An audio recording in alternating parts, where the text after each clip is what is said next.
Yeah, just really quickly, I just ran across a discussion on a thread where people were talking about something that is sort of an innately human attribute, and some people were, didn't like it, and were saying that, oh, we should maybe curb this, and other people were saying, but it's innate, it's part of human nature, it's dehumanizing to ask people to curb their humanity, and one person came out and said, well, but how is that different than saying that we should curb, other things like murder, rape, things like that, stealing? And I thought, isn't it interesting that somebody would associate an innate, normal human psychological state with these abnormal psychological states that would be extremely destructive if they were expressed in social species as a norm? And so it was really odd to me. And I thought about the implication of that this person was equating normal human psychology with abnormal human psychology, one being non-detrimental, one being detrimental to human social structures. And I realized, oh wow, this is like a secular absorption of the Christian doctrine that people would just rape and murder and do all these horrible things if we didn't have these blocks on it. We have a depraved, sinful nature. Yeah. One of the things, though, is that from a scientific perspective, from what we know about reality, it's possible that what would be considered not normal, perhaps, but typical traits of humans may well have changed over a million years or so. The types of attitudes we had, but that's about us learning about what's better for us. So I like the fact that there's this. It may have been that there were a whole bunch of people who were what we would call abnormal at some point. Right, but I mean, you wouldn't even have a successful social species. I mean, not even just talking about human beings, but any social species. If there was this innate, constant drive to murder everybody, murder all your social peers. But I think there's two things here. It's not just that they're necessarily absorbing Christian ideas, but also there's this idea of the lizard brain, the very, very far past of us that we have to keep fighting against. And I just don't see the fight. I mean... Well, that's the thing. I had to think to myself, and I wondered, is the person that's posting this sitting around all day saying, oh my gosh, I can't murder, I can't murder, I can't murder? Because I don't have that problem.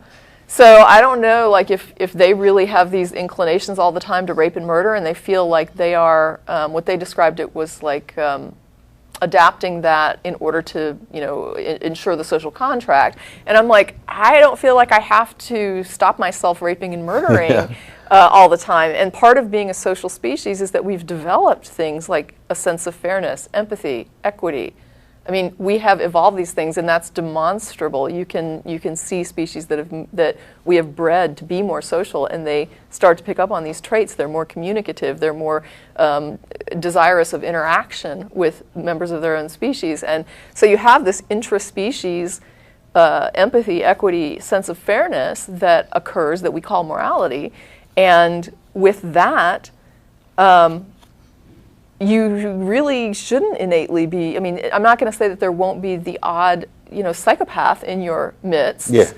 But that's by no means something that we should be considering that all people have to adapt to the it's like, no, that's an abnormal psychological state for a human being. It reminds me of a comment that Penn Jillette made once, which is, he murders just exactly as much as he wants to, which happens to be zero. Right. But when you're talking about them obsessing on it, that reminded me that my friend and brilliant comedian Keith Lowell Jensen has an entire bit about a guy who got a tattoo about, if a man lies with another man as he lies with a woman, it's an abomination and they're deserving of death, blah, blah, blah. It's like, was he sitting around? Basically, he needed something on his arm to remind him not to have sex with guys. Yeah, I don't know. And then, of course, there's the verse about tattoos. So, which is on his other arm, I'm sure. But I'm not going to do Keith's whole bit because he's way better at it than I am. Yeah, they asked me if I had a topic, and that would be my topic. It's just, beware that you're not picking up on, I guess, theistic social claims that really aren't valid.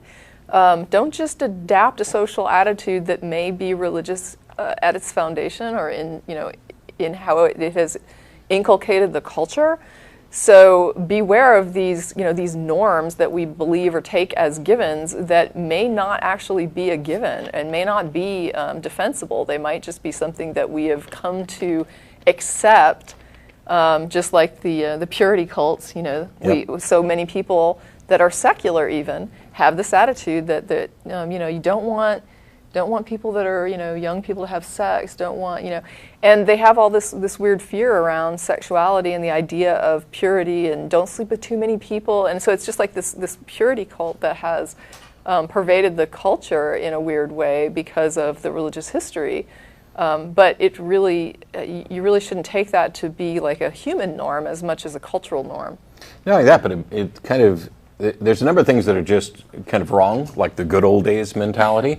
But they use those things in order to bolster other claims which are false, like, the world's going to hell in a handbasket, everything's just getting worse. Yeah, and what they really mean is that their particular religious ideas about sex and other stuff aren't being followed by as many people, when in reality the world is better than it's ever been by virtually any measurable characteristic. Yeah, slavery still exists, but at least it's not legal. Yeah. It's like at least we've learned enough that this shouldn't be endorsed by the state. And then you've got I'd recommend like Steven Pinker's book, The Better Angels of Our Nature, which kind of debunks this idea that the world's going to hell in a handbasket. Well, I find it interesting because I'm old enough to remember those better days that people claim. So I remember what that was like, and they weren't better. It was a time when if you were like a single parent, if you were divorced, that was like a curse. You couldn't be divorced. You couldn't be a single parent. If you got pregnant, they had to whisk you away somewhere where you would go visit your aunt for several months and then come back and everything was fine and you never had a baby and we just keep our mouths shut and lie about it. Or we put a shotgun to you and force you to get married when you're 17, 18 years old, which happened all the time. So you have these, and then you're not allowed to divorce. So you have these people that were too young, forced into marriages, they had no options, and then they end up staying married for these long lengths of time where people congratulate them based on quantity of years instead of quality of the marriage. Many of these people were not in happy marriages. It was a horrendous freaking plan. But you didn't have, it's like they're looking at it like saying you didn't have divorce, there were no gay people either, right? No gay people, Gay people just didn't exist. Yeah, there weren't any. And so I think there were some scare tactic propaganda movies in the 50s, and that's when gay people first appeared in culture. It was just like it was all based on a culture of lies. So and I always recommend to people that you go and research and like watch the film Peyton Place. Like seriously watch that movie if you really want to get an eyeful of what the glorious past was actually like. It was just everybody keep your mouth shut. Nobody knows what's going on. If he's in there with his daughter at night, nobody needs to know. It's their business. It's their family. It was horrendous. And nobody talked about it. So now later they can come forward and say, see how much better it was? Like nobody ever complained. And it's like, yeah, because you didn't open your mouth. Nobody opened their mouth, and there was all this horrible stuff going on, and all these horrible things that people were being forced into and kept in that nobody really enjoyed, and we just, everybody was suffering in this quiet desperation, and that was this wonderful past. Now it's more open, and so maybe you do, first of all, being more open is good in many ways, but some things that we're open about, we're seeing a lot more, like you'll see a lot more about, like, families where molestation is occurring, and it seems scary because it's like this is a horrible thing to hear about, but is it better that nobody talks about it and we deny it's going on and we never address it? That's what it was like when I was a kid. Nobody said anything, nobody did anything, you just kept your mouth shut, and that was how it rolled. That wasn't better. Hearing about it more is not necessarily an indicator that it's worse. Yeah, there were more people, more categories of people who were in positions where they were effectively powerless. And we are moving, we're not there yet, but we are moving towards an era where more and more of these categories are becoming empowered thanks to the internet, thanks to work for civil rights, human rights, And if you're gay, you can get married in Ireland now. Yeah, woohoo! And half of the states in the United States, and pretty much everywhere, hopefully soon. But I posted some funny quotes like from church leaders there when they were saying things like, "We don't know how to get our message, like our message about family, to the members clearly." And I'm like, no, I think they got the message. I think they just rejected it. Yeah. We don't know how to get them to accept our terrible message. Our bigotry isn't sticking, and we don't know why. Yeah. Yeah, when in the past, when people had a really terrible message that it was difficult to get people to accept, it was always done by force. And thankfully, the church is no longer in the position where it can exercise quite as much force as it used to. Ah, but those were the good old days. The good old days of the Inquisition.